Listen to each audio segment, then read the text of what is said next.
Good morning, everybody. This is Dennis Wolver with the Active Trend Traders. Joining us is Michael Bishop. Welcome, Michael. Hello. Thanks for having me. I know you went skiing a couple of weeks ago, and we thought you got caught in an avalanche or something. No, was perfect. Okay. It was just one for a one-day trip. Okay. And Mike Traeger's not going to be joining us today. He is having a procedure taken care of. Then he'll be down for a couple of weeks or so before he probably joins us again. Hopefully he will start feeling better real fast. And so let's get kicked off today. It's been a very interesting market this past week. It's been absolutely crazy. Scott says, yeah, I'll pass that on, Scott. Scott says he's having the bear removed from his backside. I don't know. I've got one of his charts today, and so I don't know how successful that's going to be there, Scott. Anyway, all materials that we do present are for training purposes only. Traders should always pay per trade any new method part of the risk of their own personal capital. Michael's disclaimer for his European stuff is here. It says a lot of the same stuff. And you can always go back and check that out. Let's kick it off. As you know, the Active Trend Traders for premium members and also then the early warning folks can catch these on recordings. I believe so much in just training. Last week I think we had a really good and timely topic called exploring bottoms and tops. This week we're going to get into a little bit of just some very simple option trades. If you are a Active Trend Trading member or early warning alert member, you can go to the training webinars, and if you want to know more about options, there's a really little good primer there that will give you some of the backgrounds on options and all that kind of stuff. And also the Chicago Board of Options Exchange also has a lot of really good free training stuff to get you kind of a good foundation and a base on options. And so we'll be talking about that on Wednesday of this next coming week. I always welcome emails, and you can reach me at dww@activetrendtrading.com. Some of you do take advantage of that, and I try to answer all emails within 24 hours, and if I'm sitting at the computer, I will shoot you back a response even quicker than that. And so this week, it appears that we are hitting a ceiling finally. When we get into the charts, you'll start seeing some of those ceilings. This past week, we've had a couple of things just kind of that have kind of been catalysts to drive the market both higher and lower. It's been we've almost had like a round trip from low to high to low to high to low to high, and several times this week. S&P, April 1st, happy April Fool's Day. We start a new quarter. The question is, has anything really changed? Perhaps the Fed's being a little bit more dovish, maybe.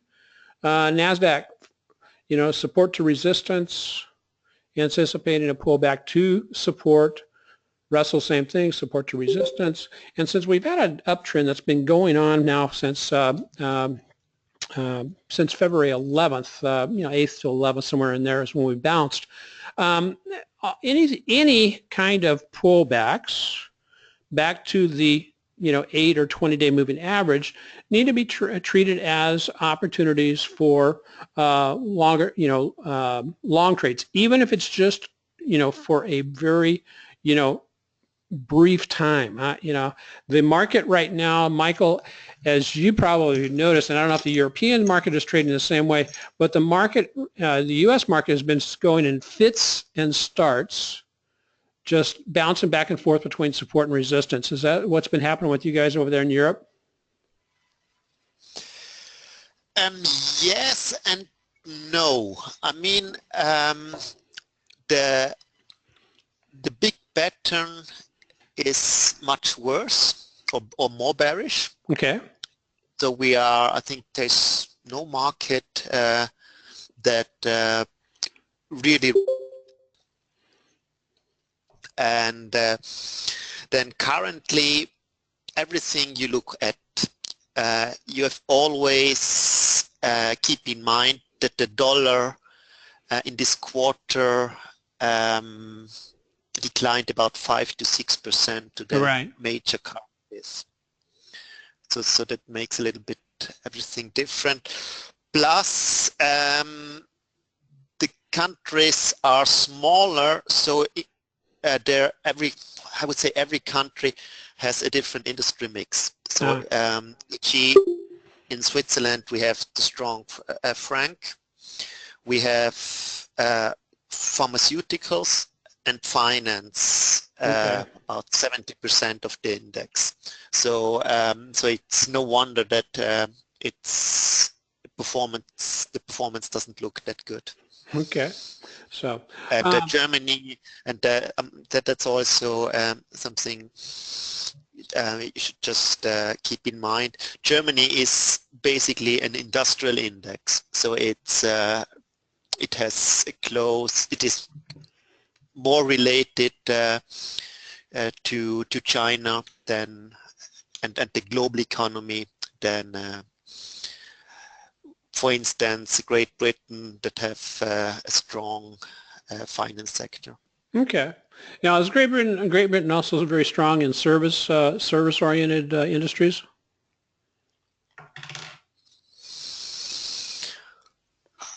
I don't know exactly. Okay. So, I mean, big banks and insurances, and I think the rest is a little bit of a mixture of all. Okay. So throughout this week, and we will continue, and excuse me if we sound a little bit echoey today, we have been in the process of doing a lot of spring cleaning, and my office is almost totally empty except for my little desk that I work from. Bad news continues to be good news today, and vice versa.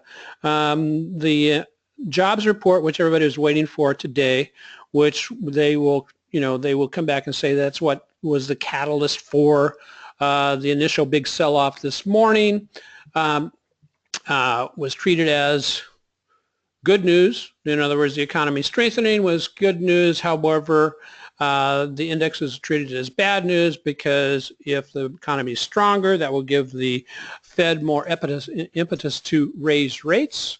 What's changed? Not a lot. Not a lot has changed even since last week. Not a lot has changed actually over the last several months as we've been bouncing up and down within a kind of a range of trading. And Scott asked a question, am I saying, we're at a top, do you buy the dips? When we get to the chart of the S&P, Scott, I'll show you what I'm talking about. Right now, that uptrend line on the S&P is still intact. And so until that becomes not intact, that's one way to trade it, but we have to be very quick to be able to take profits when it does if it starts stalling out at past resistance. So here's our stock. Here's our percentage of stocks above the 20-day moving average for last week. As you can see, we had fallen and it was starting to drop as the market weakened last week. This week we come back up. Tuesday is when the market started buying what Yellen was selling, and came off its lows. Very interesting, came up, stopped right at the 75% level, and then has dropped the last couple of days. One of the questions that we posed on Wednesday night, let me get up my pen here. One of the questions we posed on Wednesday night is that since we had so many stocks up here above the 20-day moving average on this particular, list of stocks, and it fell back down, was this due to the proximity to the moving average? Therefore, we've got a lot of stocks that are just whipsawing around the the moving average, and that could very well be where we've just got basic now that we retook the 20-day moving average on so many stocks that all of a sudden they're just whipsawing around, and so this becomes a very kind of a flaky index until we get back down in this area down here. This is where we always, that's where we're looking for potential early warning alerts and this type of thing.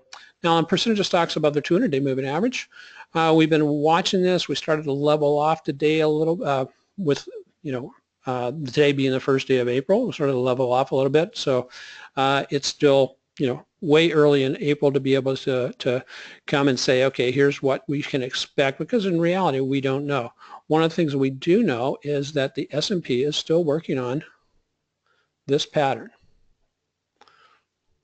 And until that pattern is resolved, either by breaking out above and moving higher or coming back down and retesting and going lower, we'll have to look at it. Now on the actual, this is on the spiders, on the S&P, as we'll see, price action is starting to move, has been moving for the last several months in a downtrending channel. We'll see if that in fact does continue. But at this particular point in time, we're just watching the stocks as they work back up to support resistance and then fall back down to support. The 8-day moving average has been working very well as a support line for the S&P. So Michael wanted to talk a little bit today about Q1 2016 from a global perspective. Michael, I will run the pointer to wherever you want me to go.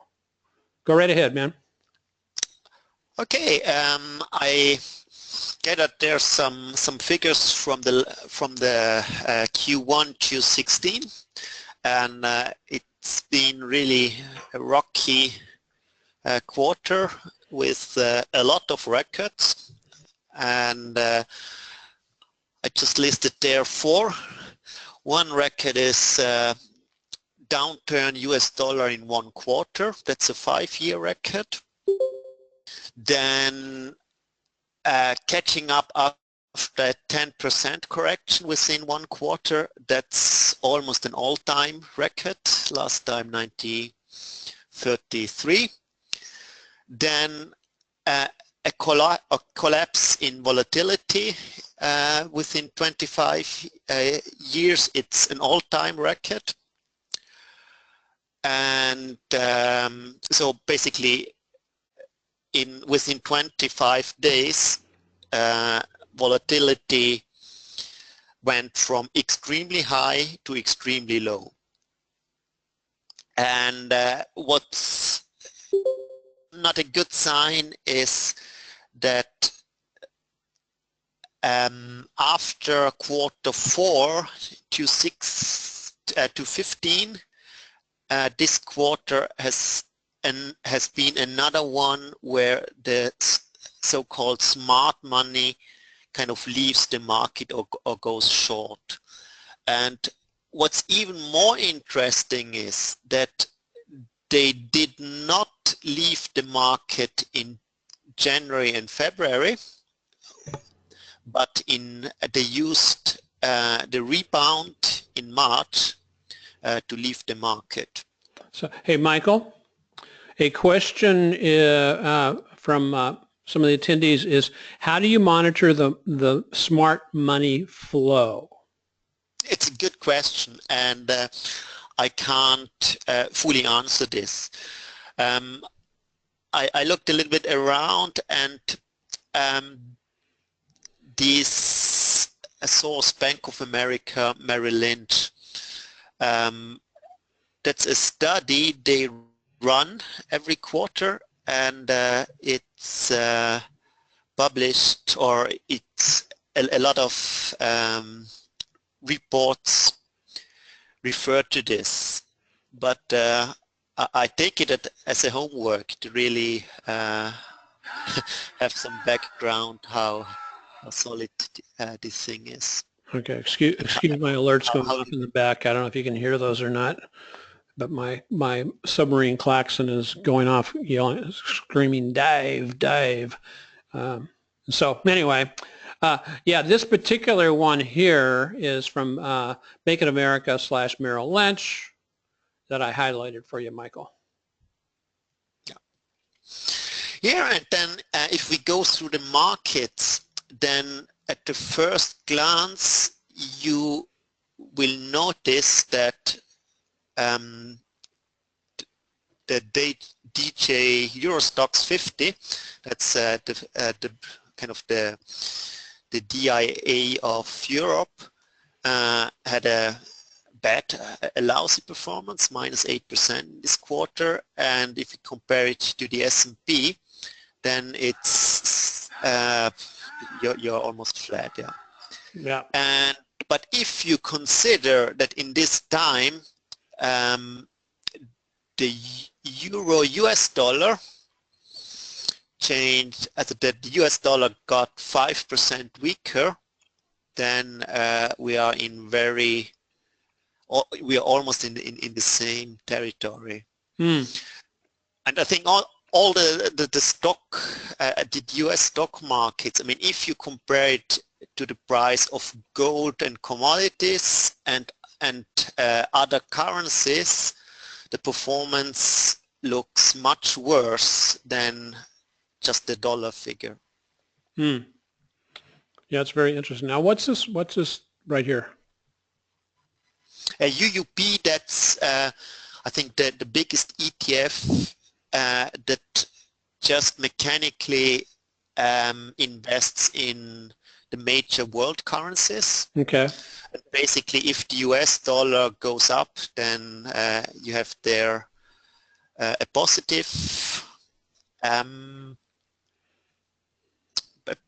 movement, and the other way around. And you also can write options on that are quite liquid. Okay. One of the things I find very interesting is that the commodities have been just something, you know, it's one of those things where you sense that something's going on, but you just don't know exactly what exactly, you know, it is. But, you know, because commodities going up, you know, your indication, okay, there's a smart money or money flow out by Bank of America, ML client type, you know, in billions has been flowing out of the market. To basically talk a little bit about that also, Michael, is I've been noticing, I track the IBD stocks in the news or growth stocks that are attracting either buyers or sellers. And for the last several, you know, weeks, while yes, there are certain stocks that are doing quite well, growth stocks are doing quite well and all kind of stuff. If you go down to the bottom of the list there, you can say expand and show all. And the both volume of the stocks that are moving up on strong volume, it's not all that great. I mean, you know, it might make 100% of its daily average or over slightly. But what's interesting is go to the stocks down on volume, and that list has always been over the recent few weeks has been bigger than the stocks that are going up on volume. So I think, you know, it's kind of a quasi indicator just to be aware of that. Okay, something's going on under the surface. So yeah, and if you look through commodities, currencies, stocks, then at least for the short term, we are at extremes everywhere, you could say. Yeah, yeah. So we are in a short-term extreme dollar bearish, short-term extreme gold bullish, and I'd say also short-term stocks are overbought. Yeah, yeah. I think the charts will basically support that thesis very much. So, anything else on this, Mike? Great stuff and great presentation here on laying it all out. Yeah, I mean it gets exciting whenever we get a reverse to the mean. Okay. Here's a couple of questions. Let's see. How do you measure money flow? We talked about that. I've always, Scott indicates, I've always heard the term smart money in relation to the CTFC commitment of trades, the non-speculators and non-hedgers. Then George wants me to get a new submarine because clearly mine's leaking. And then Scott, UUP is the US dollar bullish ETF multi-currency. And so that's, and it's down. Yeah, the dollar has been going down. So thanks. Okay, Mike, I'm going to proceed on. Okay? Yeah, please do. Now I think the next chart, nope, it's not the next chart. It must be the chart after that. Oh, let me go back. Somebody asked a question. What is the other line? Which one of the other lines? I've got the down here at the 30% of stocks, and I've got this one up here at the 80% of stocks over the. So which one, Joe? I'll put a squelch to that noise. Joe? The way we use these is basically if the number of stocks above their 20-day moving average is above the 80 level, now that is on the black lined chart, then that is an overbought condition. And vice versa. I'll go back one more. As you can see, we got up above that. It does not work as a good sell signal whatsoever, or even an indicator for a sell signal, because oftentimes in a strong bull market, it will basically bounce here between 50 and up here to around 80, and do that on a continuous basis as you're moving up.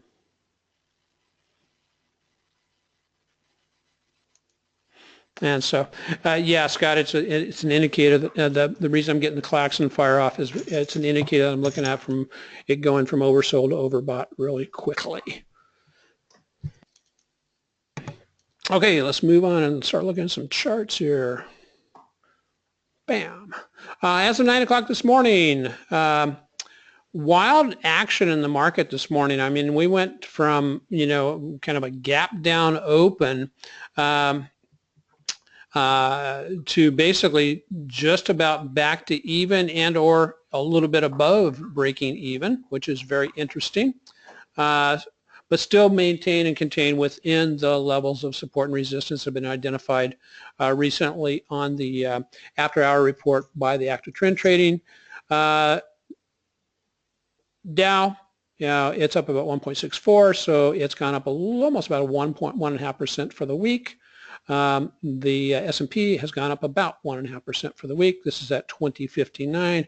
It is currently sitting at a little bit higher than that. NASDAQ still down for the year. NASDAQ Composite down for the year, and the Russell down for the year.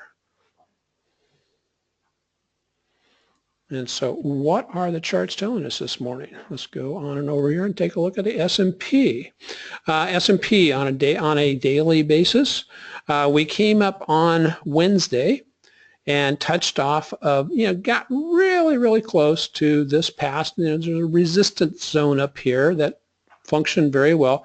Puts in a quasi shooting star type pattern. Then puts in a little bit of a bearish Harami type pattern yesterday as the market just basically finished off the quarter, kind of went sideways, and then this morning we dropped down below that, ran down to the 8-day moving average, and Scott, this is the line in the sand that I'm watching. As long as that stays in tact, then this uptrend is going to, is going to continue. The thing about it is we're getting into a kind of a squeeze type situation where we've got this fairly strong level of resistance that has been in place now for, going back to, let's see, where is this? July of last year, and it started forming this downward sloping price channel that is still containing the stocks. All right, still containing the price action. on a daily chart, looking at a couple of things here. One is you can look at this one of two ways. You can look at it and saying, okay, we've come up, we made a new high, which was about here. Went on and made a new high here. However, the TSI did not turn back up. Same thing for the momentum. So that's telling us that potentially momentum is coming out of the indexes and the total market. And that's where also Michael was talking about the market being overbought. And it's something to just be paying attention to when we're at an overbought condition and up against a fairly significant level of of resistance. It is time to saying, okay, what could potentially happen, and approximately where could it go? This is where I do throw in the fibs just to kind of get an idea of what is some of the potential retracements. If I start here with this retracement here, draw it to here, well, a 23.6% retracement brings back to 210.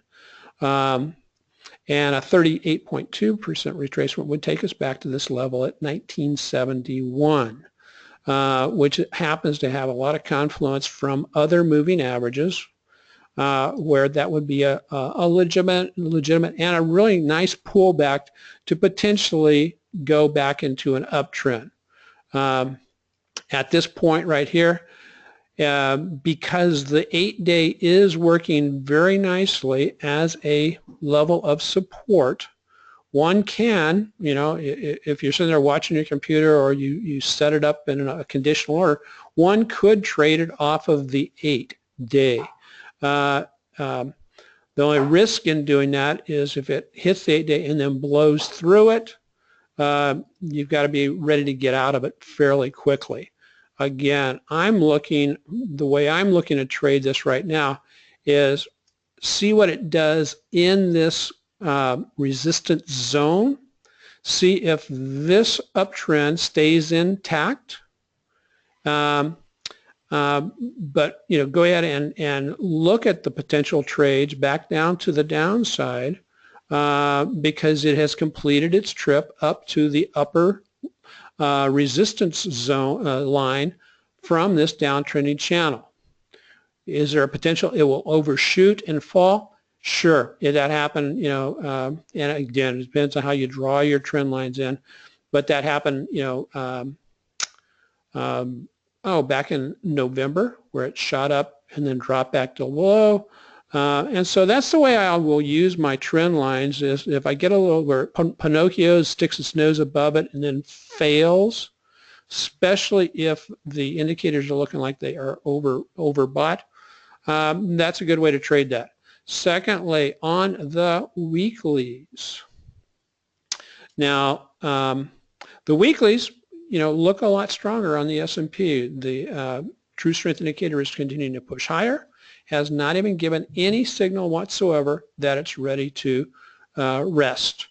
And so, again, watching these, moving averages, the one thing that, since Mike Traeger is not with us today, he would want me to point out is price action is extended away from the 8 and the 20-week moving average, which oftentimes means that we're going to get either a pause and move sideways, waiting for these moving averages to catch up, or a drop to pull back down to the moving averages.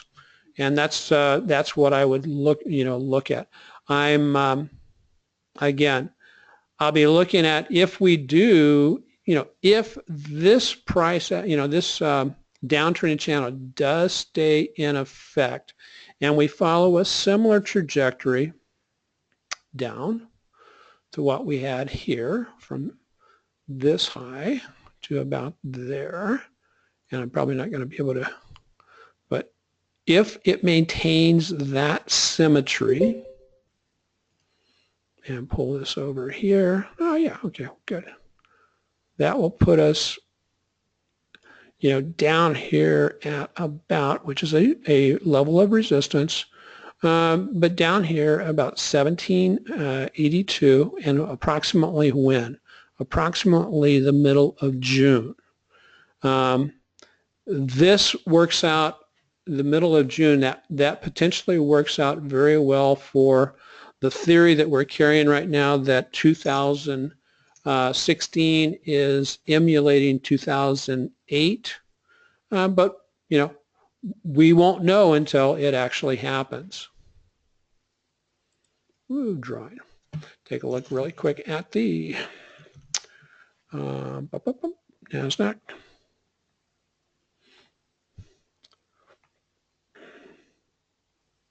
NASDAQ did a really good job of powering up and going up, breaking out after Janet Yellen's speech. It's doing a really good bounce off the 8-day today also. Is it taking the moving average and the momentum with it? At this time, not quite. Weekly looks strong. From where it's at up to, could be a resistance zone all the way up to about 47.39. But still, from current positions, 4,500, breaking up from there. Whoops.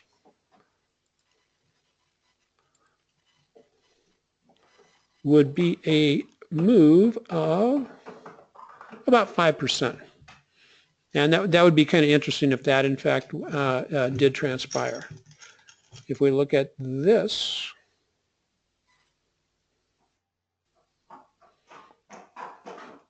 level of resistance on that, based on that line, it's going to, run into potential resistance up here, so just shy of 4,600. Again, as long as this uptrend line stays intact, orderly bounces. I wouldn't call today an orderly bounce. I mean, this is a reactionary bounce, which is, I'm not going to complain about it, but I'm just, saying that's what it is right now. Russell is, very interesting. Russell did pop back up above its resistance and support at 1108. It's sitting at 1113 right now. As you can see, yes, we do have some negative divergences on the indicators. Again, it is still being contained within this downtrend, but it may push higher and actually hit that line. What I find interesting about the day's candle, if we close right there, we'll have a series of bearish type candles on the Russell, which we had a shooting star doji here, quasi shooting star there with the long wicks on top, and then a hanging man today. The 8-day is still working as a fairly good level of support, and also this trend line. So those are the things I'm looking at. And so yes, George, that's a good observation. George Jorge indicates that aren't they reversing? Yes, they are. However, they are not. They're reversing price actions making new highs. These are not. So this is where we're saying that we have some negative divergence showing up over there. And on a weekly basis, you can see the momentum is just barely squeaking up, but we are positive in the momentum with the weekly. One of the things that's a lot of fun that I think we showed on Wednesday night was watch for these patterns to show up on the TSI. That's one of the reasons why I like TSI.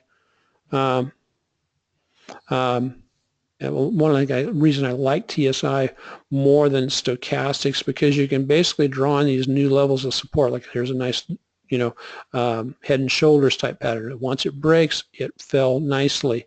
But also we can draw lines of support lines here. You can just draw a straight support line across here. And once that level's broken, oftentimes it coincides nicely with what's going on above it. It broke here, which coincides exactly where it fell out of bed here on the Russell. You can take that over to the weekly chart, weeklies and dailies, and even intraday charts. So, Michael, what's your anything just jump off the screen at you with regarding the indexes?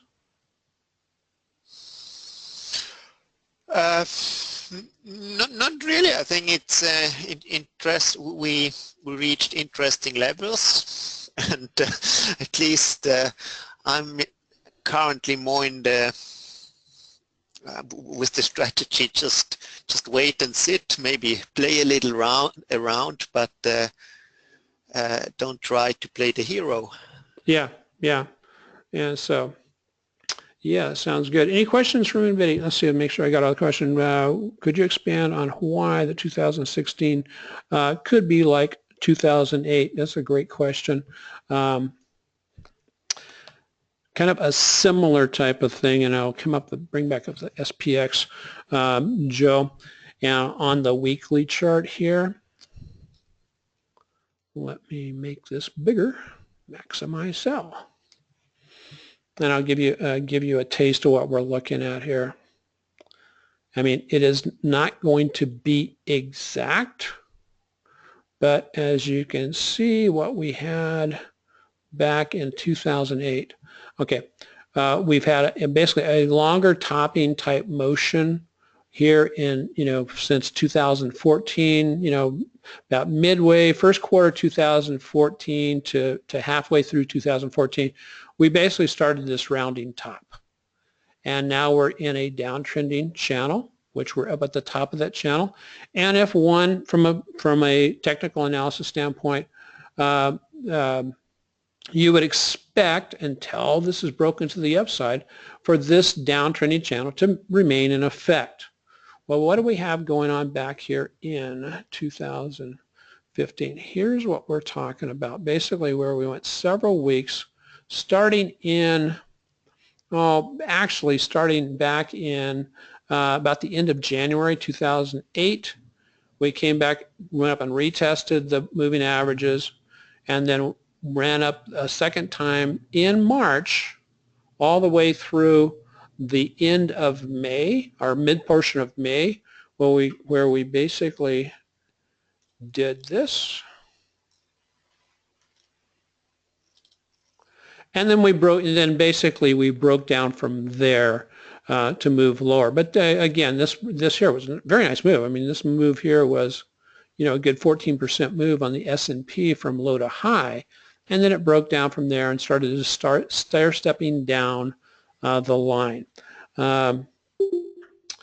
Take that back out to, again, it is not exact, because this is a lot more volatile than it was back in 2008, as you can see.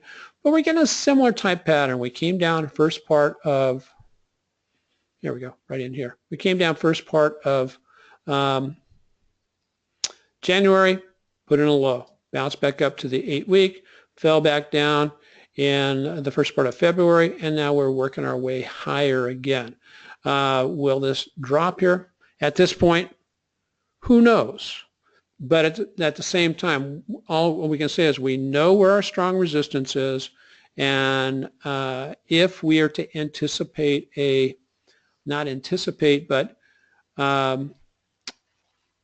if this downtrending channel is to remain in effect,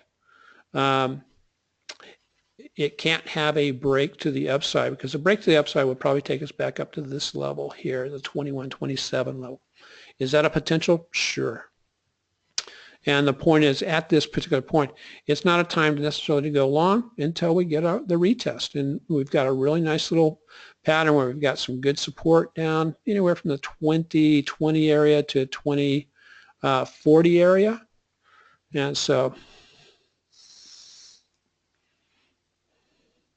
Dennis, I have a question for you. Yeah.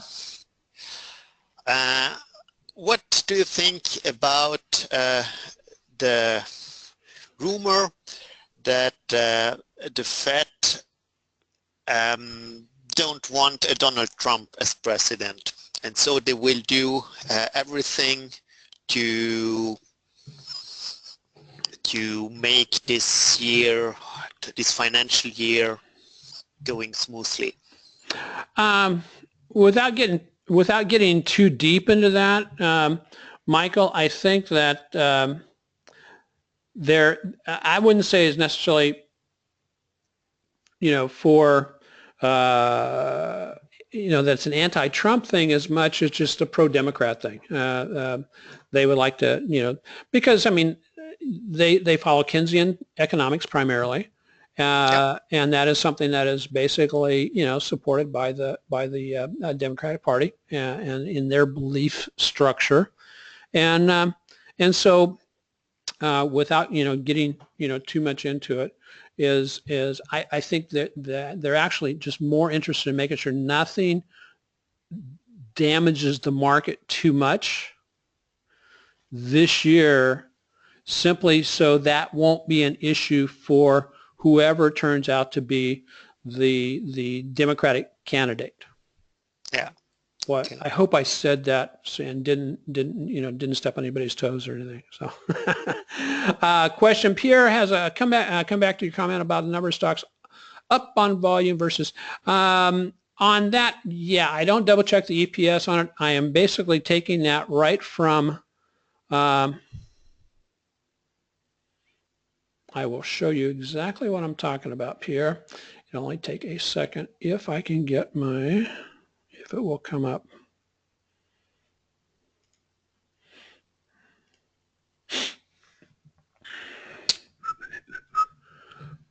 Get over there.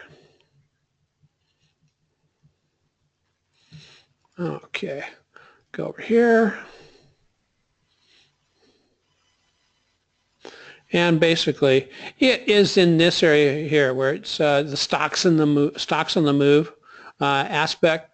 Basically, I just sometimes double check this, and as you can see, right now there are 4 stocks that are up in price on higher volume. Well, how many stocks are down in price on higher volume? And sometimes it'll have a little disclaimer down here that says expand and see all. Well, as it does here, price down in volume, expand, view all. Let's make sure that I'm getting everything, which it appears that, okay, so 4 stocks are up on volume, and that many are down on volume. So I kind of say, and it's not something that's necessarily actionable. As much as it just is another kind of flavor, especially for growth stocks, that typically, that we tend to want to be investing in. And so anyway, so I just kind of use that as a hip pocket kind of indicator to me. So I hope that helps. And you can call it up and you can have it, sort by, whatever you want it to sort by with regards to, or double check these. But a lot of them are companies that, and one of the other things I've been noticing, even in this this uptrend, that when the companies are selling, they're selling hard. Like we got VMware, VWR, 1,000%, over, above average, 624 on ROVI. And for the up, the market, the ones that are going up, 47%. And it's kind of going, And if you look at, well, you can't look at yesterday's because it's gone, but on yesterday when I checked that factor out, the stocks are up, maybe 150%, 200%, which for a stronger market, and if the economy is as good as some people say it is, you would anticipate that to be a little bit stronger. So I hope that answers your question, Pierre. Good question, actually. So okay, let's see where we're at. Now, here's the chart I was saving for everybody. This is the chart, Scott, that I don't know if you have a background in dentistry, because that's what Mike does. Mike Trigger does also. But you said something about dental there in one of your earlier comments. Here is a very interesting chart. This ties into the article that Mike is doing for the Traders Report this weekend. And what he highlights is this. Here's the MACD. And this is a quarterly chart quarterly. So each of the candlesticks incorporates 3 months worth of data. And what he's highlighting here is that over the last 20 years, every time there has been a cross of the MACD 2-line, it has led to a fairly significant correction. Well, we had one of those towards the midway through 2015. And this does a really good job of showing where the longer term there's support at the 1800 level, which we've seen tested this year so far, and you've got resistance up here just above 2100. And so it's chewing its way, price action is chewing its way across here. Right now we're closer to the upper side channel, and also you can still draw this little trend line here, which is in effect. And look at the symmetry that this, what this rounded top is continuing to put in place, which I find very interesting from a technical standpoint. But every time, like I said, over the last 20 years, every time we've had this cross, it led to a significant, that was a signal to, be very careful, going to the long side. It doesn't say not to go to the long side, because there are huge tradable rallies within any type of downturn. But it's just saying, just watch. The volatility we had today in the market is one of those things that tends to be with a weaker market. And so we'll see what happens. And the other thing it was promoting, of course, with this particular guy where Mike got this information from, he was primarily highlighting that this particular indication would do two things for you. One, keep you out of the majority of this mess, and then get you in for the majority of this mess. But again, this is a quarterly chart, and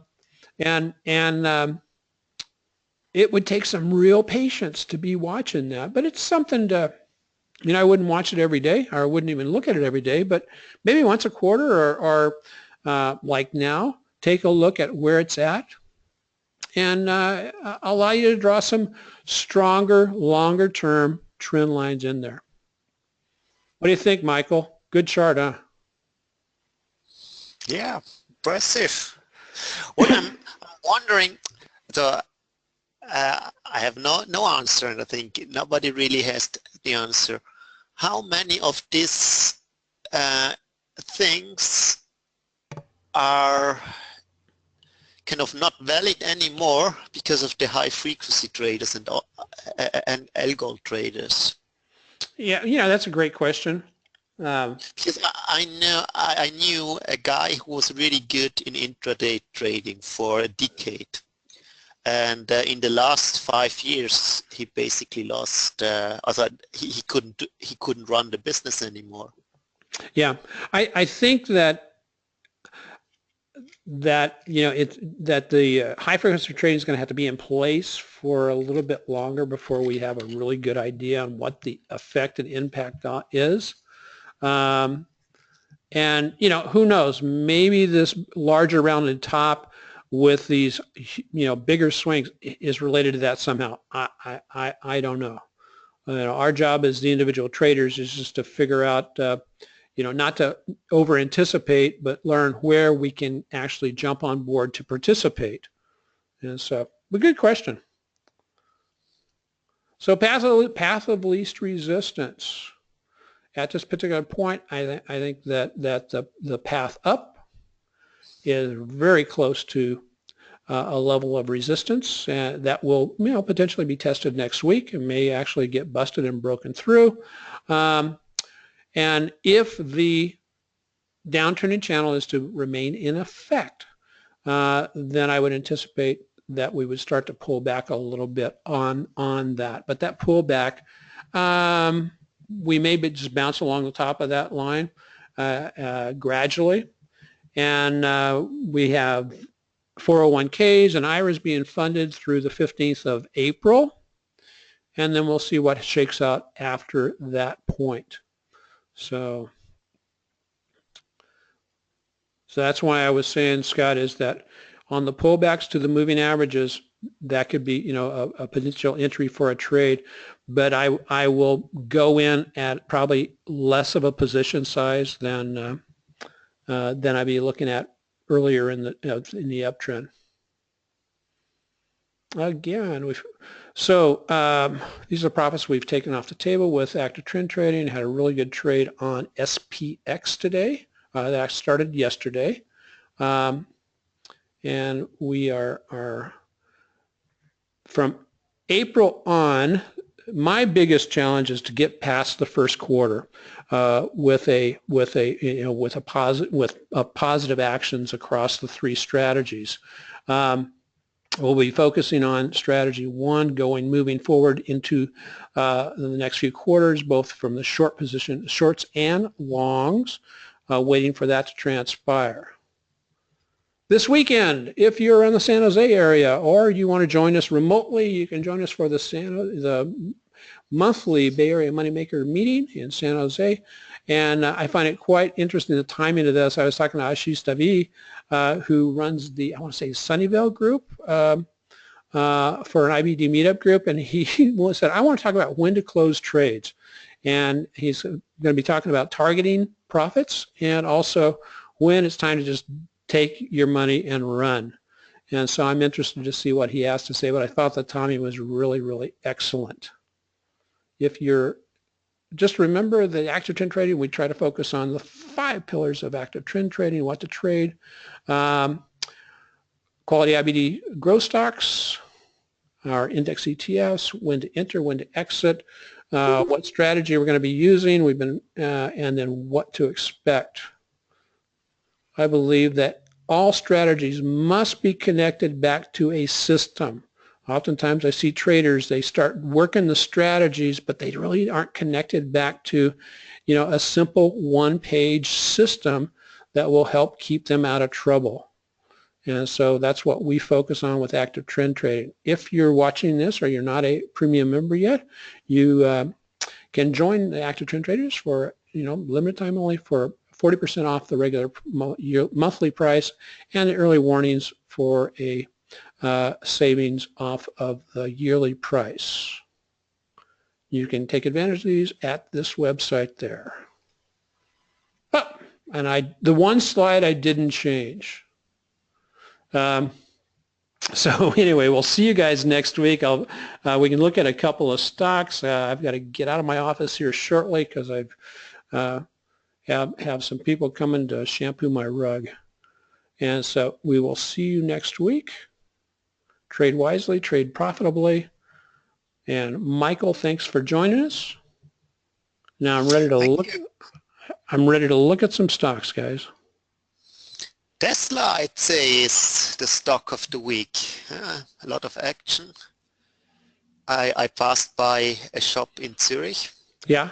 And the line was about, I would say, 50 people in front of the door before open hour. Huh? Yeah, we see the reaction to Tesla this morning. This was to them bringing out, is it Model 3? Model C, whatever model it is. It's their affordable Lexus that goes for only $35,000. And the price action was, way up, got up here, topped off at about 147 and then has fallen back. We're outside the moving average. I personally, I like Tesla too, Michael. Model 3, thank you, BJ. I like Tesla for a lot of different reasons. We are running into a level of resistance. What I found very interesting is right about there, 44-ish. And we got right up above that. That failed. It just dropped back down. Clearly, this has just been in a tear since early February, and has been running up. And this is the stock that we do the strategy 3 on. We've got a long leap and a long leap call expires in January, and a long leap put that expires in January also. We have basically, we're honing in on having this position totally paid for. And we're generating about, I want to say about, on average about $350 to $500 a week just selling premium against those two positions. What might be happening on a weekly basis? On a daily basis, made a new high. However, by this time everybody should recognize this very much. We've got divergence, but we've got divergence with increasing volume. So we'll see what transpires there. The weeklies, are showing no indication of weakness yet. We'll see how today's candlestick turns out. If today's candlestick finishes below, let's say this level here, which is about 235-ish, or even down in the 233 level, or even below that, if it gets below 230.31, we would have a shooting star on a weekly basis, which is a bearish signal. However, we've got the moving averages going up. We have a positive cross on the 8 over the 20. And so a pullback into that area would not be surprising. And the other thing that I really like about Tesla is if you plan your trades between support and resistance, you can get some really good moves, like today's move. $14, yesterday's move, $12. Day before, only 9. Day before, 7.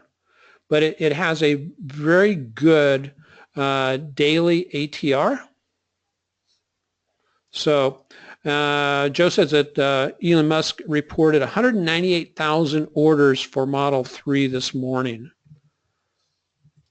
That's awesome. And so anyway, yeah, Michael, I hope that covers it. It's a free.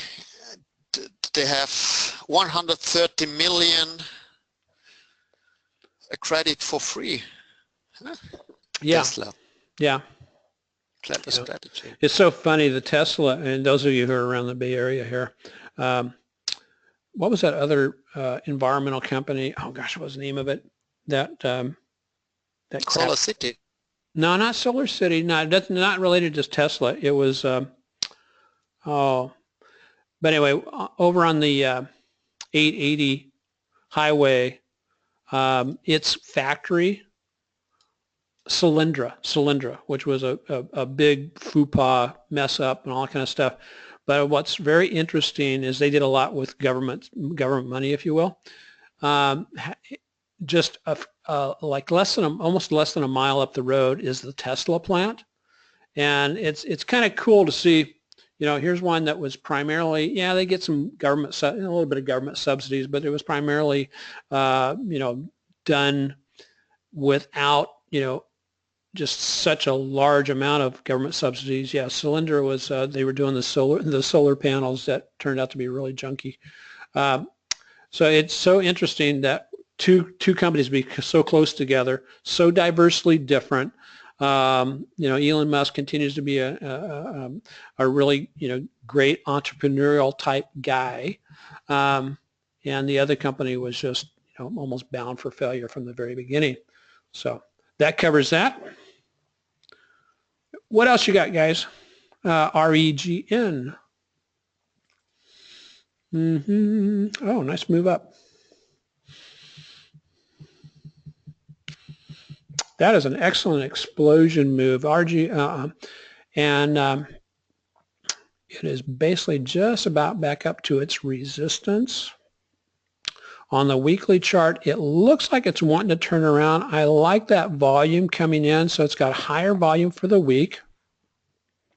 Higher volume, it has some very significant buying that came in over the last couple of days at average, and then above the 50-day moving average significantly today as it launched. And it wasn't impacted at all by today's downturn in the market. And so it's driving higher. We need to see it do some, some type of a setup back in this area here. You could do a couple of things. One, it has good support here about halfway down this big candle. So I would be watching that in the 393 level. And it doesn't appear to be earnings, but it does have earnings coming up on 5/5.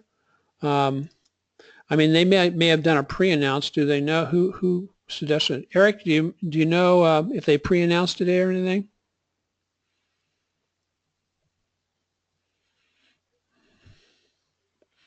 And so, but we've moved right back up into a level of resistance. And so a little bit of a back off and then a blast higher. As you can see, we are just about at the 10% moving average envelopes on a daily basis. And we're coming off of this low down here, which had touched the lower, the 20% moving average envelopes on this. Okay, they talked about a good drug trial. So that's impressive. What else we got, guys?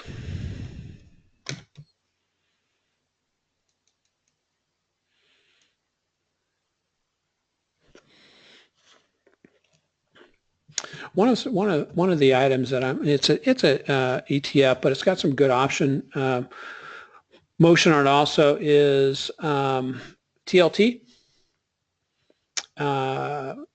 If it could continue to move higher here, let me get rid of that drawing. It has returned itself back up into not a huge move up. But we're getting a nice bounce off the 50, and it makes basically for fairly good option trades on this particular one, either selling puts and or going long, long calls, longer term, with the expectation of that it's going to get back up here into the 134 level, which is only about a $5 increase. There we go, MXL.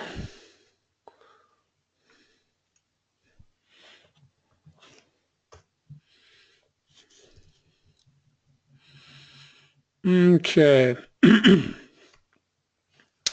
It's not at a place to buy it yet, and I'd be looking for this as a pullback.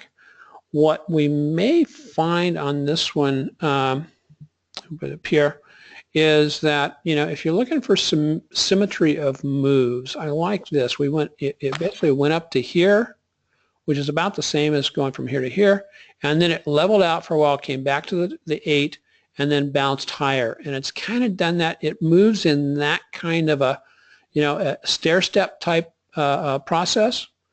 And so we'll see if it continues to do that. Good buying in, a little bit of selling on the weekly charts, and it is moving up on on fairly good at the average volume for the last 50 days. So I'm just looking at this on a daily basis. Yeah, nice little pullback there, pullback there. If it does break out, if you wanted to kind of give it a trigger for where it might go is, I'm going to go with this. If, excuse me, if it maintained, and I'll do a conservative approach on this, if it maintains this type of symmetry from here to here, and then take that down to this low here, that could give you an upper target if we break out above this resistance here. And where would that take us to? That would take us, where would that take us to? Activate again.